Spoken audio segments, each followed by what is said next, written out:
ఇర్మియా గ్రంథం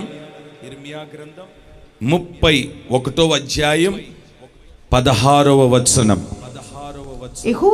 యెహోవా ఈ ఆజ్ఞ ఇచ్చుచున్నాడు, ఈ ఆజ్ఞ మనకిచ్చుచున్నాడు. ఏడవక ఊరుకొనుము. ఆమేననరా? ఏమన్నాడు? ఇంకా ఏడవద్దు. ఏమన్నాడు? ఎడ్జండి.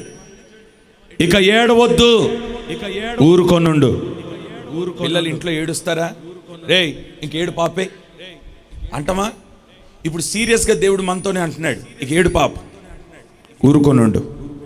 రెండో మాట చూడండి, కన్నీళ్లు విడుచుట మానుము. రేయ్ ఏడవకరా, కళ్ళు తుడుచుకో అంటమా అనరా? మీ పిల్లల్ని అంటారా?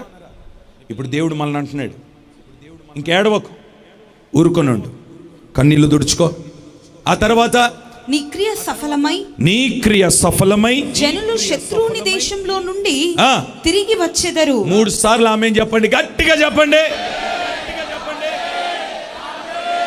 నీ పనులన్నీ సఫలమవునుగాక, నీ క్రియలు సఫలమవునుగాక, నీ వ్యాపారం సఫలమవునుగాక, నీ ఉద్యోగం సఫలమవునుగాక, ఆర్థికంగా బలపరచబడుదువుగాక.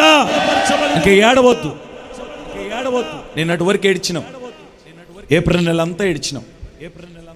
నీ ఏడుపు ఎవ్వరు చూడలేదు, దేవుడు చూస్తున్నాడు. నీ ఏడుపు పక్కింటోళ్ళకి వినబడలేదు, నీ సృష్టించిన సృష్టికర్త విన్నాడు. నువ్వు ఏడ్చింది ఎవ్వరికి తెలియదు, ఆయన చూస్తున్నాడు. ఈరోజు నీకు మాట ఇచ్చినాడు, ఇంక ఏడవకు నాన్న, ఊరుకొనుండు, కన్నీలిక విడవకు, నీ క్రియలన్నీ నేను సఫలం చేయబోతున్నా, నీ పనులన్నీ నేను సఫలం చేయబోతున్నా, ఇక ఏడవద్దు. ఏమన్నాడు? ఇక ఏడవద్దు. ఇప్పుడు లాస్ట్ లో మాట ఏంటో తెలుసా? ఇదే యెహోవా వాక్కు. జనులు శత్రువుని దేశములో నుండి తిరిగి వచ్చెదరు. అంటే నిన్నటి వరకు ఎవరి దేశంలో ఉన్నారు మీరు? శత్రువులు ఉన్న చోట ఉన్నారు, శత్రువులు ఉన్న ప్రాంతంలో ఉన్నారు.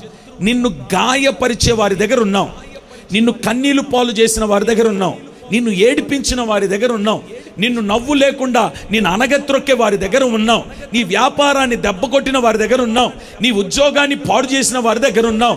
కన్నీళ్ళు అనేదే లేకుండా, సంతోషం అనేదే లేకుండా, అన్నపానమే కరువు అయిపోయినట్టుగా శత్రువుల చేతిలో నిన్నటి వరకు ఉన్నావు.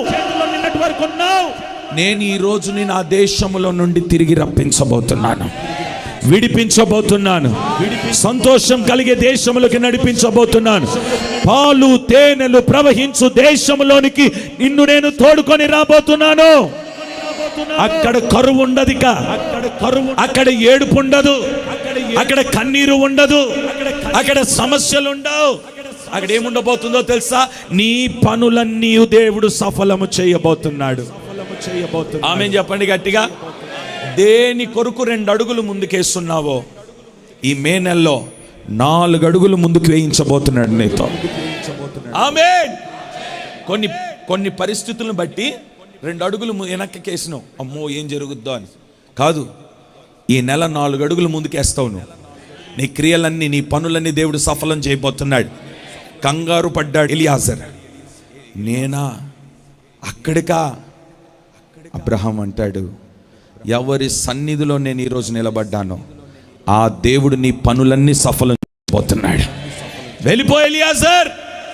ఇప్పుడు మీరు ఎక్కడ నిలబడ్డారు చెప్పండి గట్టిగా.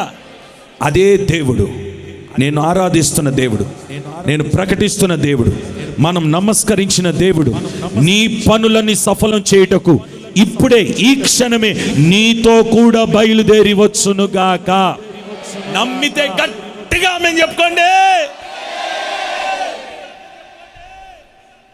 ఇక ఏ దానికి నువ్వు ఓడిపోవాల్సిన అవసరం, నిన్ను ఓడిపోనివ్వడు, నిన్ను నష్టం కానివ్వడు, శత్రువు చేతికి నేను అప్పగించడు. ఇప్పుడు శత్రువు చేతుల నుండి నిన్ను విడిపిస్తున్న తర్వాత ఇంకెందుకు భయపడేది? ఇప్పుడు అందరం కలిసి గట్టిగా చదువుదాం. అందరు నాతో పాటు చదవండి. నేను సపరేట్గా, మీరు సపరేట్గా కలిసి చదువుదాం. ఓకే? యెహోవా ఈ ఆజ్ఞ ఇచ్చుచున్నాడు. ఇటు చూడండి, ఎవరికి? చెప్పండి గట్టిగా. యెహోవా నాకు ఆజ్ఞ ఇచ్చుచున్నాడు. ఏమని? ఏడవకు, చెప్పండి. ఏడవకు, ఊరుకొనుము, కన్నీళ్లు విడుచుట మానుము. నీ క్రియ సఫలమై జనులు శత్రువుని దేశములో నుండి తిరిగి వచ్చేదరు. శత్రువుల దేశములో నుండి, పట్టబడిన చేతుల్లో నుండి, కట్టబడిన కట్ల నుండి, మాట్లాడండి, బంధకాల నుండి, ఐగుప్తు నుండి, ఫిలిష్తుని చేతుల నుండి, అమాలేకుని చేతుల నుండి విడిపించబోతున్నాడు. ఎంత మంచి అద్భుతమైన మాట అండి. ఈరోజు పొద్దు నుండి ప్రభు భలే మాట్లాడుతున్నాడు మనతో. పొద్దునేమన్నాడు? కుడి చెయ్యి. సాయంకాలం ఏమన్నాడు? చీకట్లో నుండి నిన్ను వెలుగులోనికి నడిపిస్తాను అన్నాడు. అంత మాత్రంగా కవచం ఇస్తాను అన్నాడు, హెల్మెట్ ఇస్తాను అన్నాడు. ఇంకేం కావాలా? ఇప్పుడేమంటున్నాడో తెలుసా? శత్రువు దేశంలో నుండి నేను నిన్ను తోడుకొని వచ్చి నీ పనులన్నీ నేను సఫలం చేస్తాను. ఇక ఏడవద్దు, ఇక కన్నీరు విడవద్దు. ఆమెను చెప్పుకుందామా గట్టిగా? మీ పక్కనున్న వాళ్ళకి సెకండ్ ఇవ్వండి, సెకండ్ ఇచ్చి చెప్పండి. వదిలేదు, చేయి పట్టుకో, వాళ్ళకి చెప్పండి ఆ మాట. నేను చెప్పేది మీరు వాళ్ళతో చెప్పండి. Okay, right. యెహోవా ఈ ఆజ్ఞ నీకు ఇచ్చుచున్నాడు. మీ ఎదురు ఉన్న వాళ్ళతో చెప్పండి అమ్మా. నన్ను ఎందుకు చూస్తారు? సైడ్ కన్నుతో మళ్ళీ నన్ను చూడబాకండి, వాళ్ళనే చూడండి. యెహోవా ఈ ఆజ్ఞ నీకు ఇచ్చుచున్నాడు. ఏడవకు, ఊరుకొనుము, కన్నీళ్లు విడుచుట మానుము.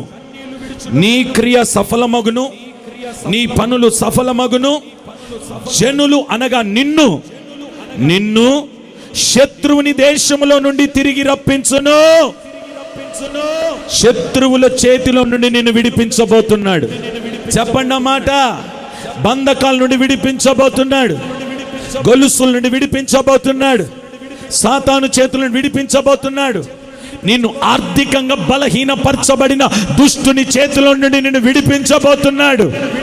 ఈ రోజు నుండి ప్రతిరోజు నీ ఇంట్లో డబ్బు చూచుదువుగాక, ఆశీర్వాదం చూచుదువుగాక.